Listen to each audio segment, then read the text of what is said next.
Marcus James was a surgeon racing against time one fateful evening in Brooklyn. As he drove through the neighborhood, urgency coursed through his veins. A little girl needed immediate surgery. This wasn't an ordinary operation. It was a life or death situation, and Marcus knew he was her only hope. Accustomed to the chaos and pressure of hospital life, never had he faced a looming threat like this just before a critical procedure. At 36, Marcus was acknowledged as one of the elite surgeons at a prestigious Brooklyn hospital. Renowned for his composure under pressure and expertise, he was someone whom colleagues and patients alike admired. Day after day, he battled the clock, risking his sanity and health for those in need. However, his world was about to take an unimaginable turn that night. As he prepared to leave his apartment, he hurriedly grabbed his jacket and stuffed essentials into a bag. The chilly air brushed against him as he slammed the door behind him. There wasn't a moment to lose. The little girl's father was a police officer, and the weight of responsibility pressed heavily on Marcus.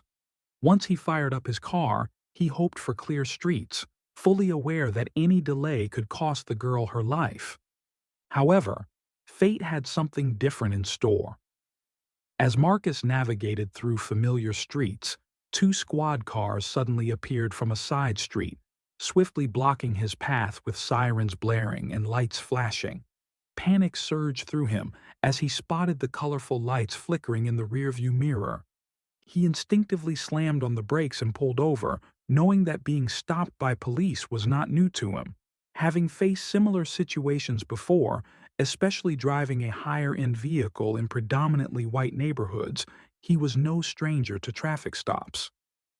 But that night felt alarmingly different. The first officer, a young man with a smug expression, approached the car with an air of entitlement, and Marcus sensed trouble brewing. "What do you need?" Marcus snapped, taut with nerves and feeling his heart race as time slipped away. The officer's demeanor was emotionless. As he brusquely demanded, "License and registration," Marcus could sense a mocking undertone. The second officer, short and stocky, leaned against the cruiser, smirking as he pulled out his phone.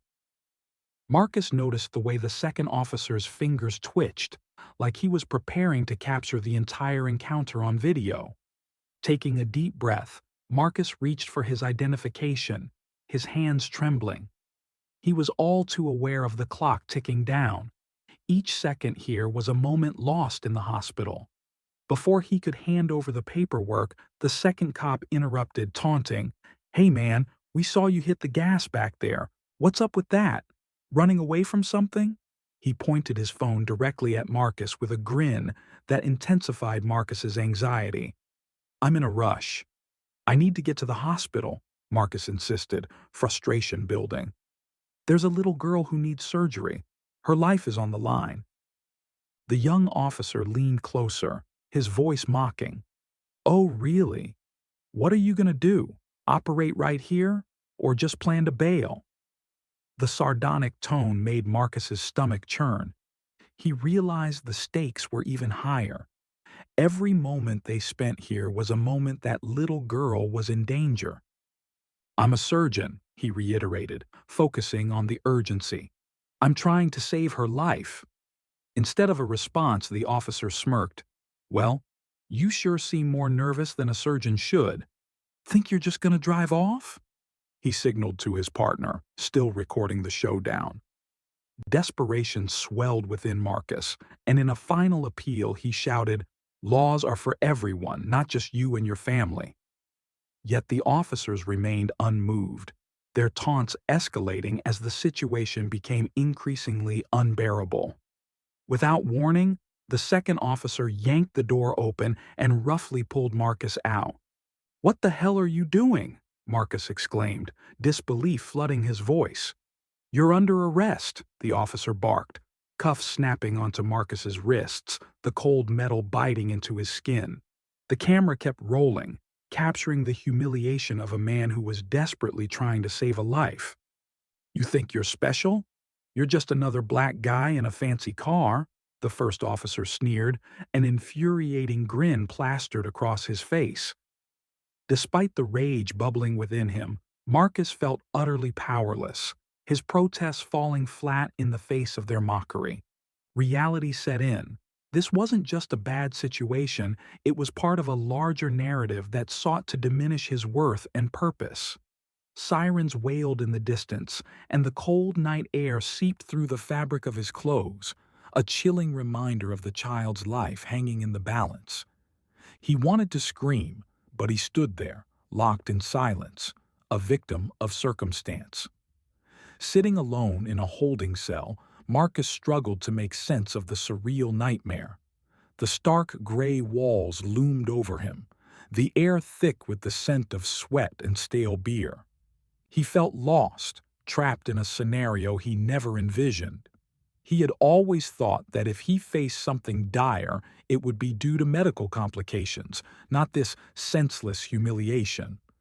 "I'm a surgeon, damn it," he whispered to himself, seeking comfort in his identity. But the handcuffs felt like shackles of despair, binding him while his phone remained in the hands of the officers, rendering him powerless to alert the hospital or anyone else. As time dragged on, helplessness engulfed him. He realized he couldn't save the girl. He didn't even know if she was still alive. Just then, a guard entered his cell, shuffling papers without acknowledging Marcus. He felt as if he was invisible, a ghost in a horror story. Suddenly, the guard slipped a note through the bars. Marcus's heart raced as he read, "You're expected at the hospital. Get there. We won't stop you." Confusion and urgency filled him. He had to leave immediately. Just as he started to collect his thoughts, the same lieutenant from earlier reappeared, that smug grin still plastered on his face. "Well, well, well.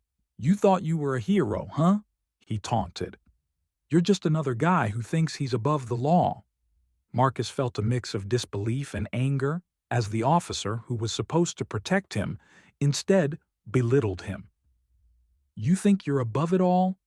You're just another black man trying to escape reality," the lieutenant taunted, invading Marcus's personal space. But amidst the storm of insults, clarity washed over Marcus. "You don't understand," he said firmly. "I won't let this define me." His words echoed with determination, and he refused to allow their mockery to capture his spirit. Incredibly, the lieutenant's attitude shifted, his expression darkening as realization hit. "Wait, you're Dr. James?" The panic in his voice was unmistakable, and Marcus felt a flicker of hope. "My daughter's on the operating table." In that moment, everything changed. The officer's smugness evaporated, replaced by the grim reality of a father's fear for his child. Marcus locked eyes with the man and told him, "Everyone's just doing their job. Laws apply to everyone, not just you." With that, Marcus turned and made his way to freedom, the weight of his words hanging in the air.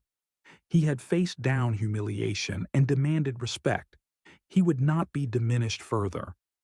As he left the holding cell, a newfound sense of determination surged within him. He clung to the hope that he could save that little girl's life, even amidst the oppressive chaos surrounding him. Have you ever faced a moment where you felt powerless, yet found the strength to overcome? Your thoughts matter. Sharing experiences can help illuminate real issues, paving the way for dialogue and change.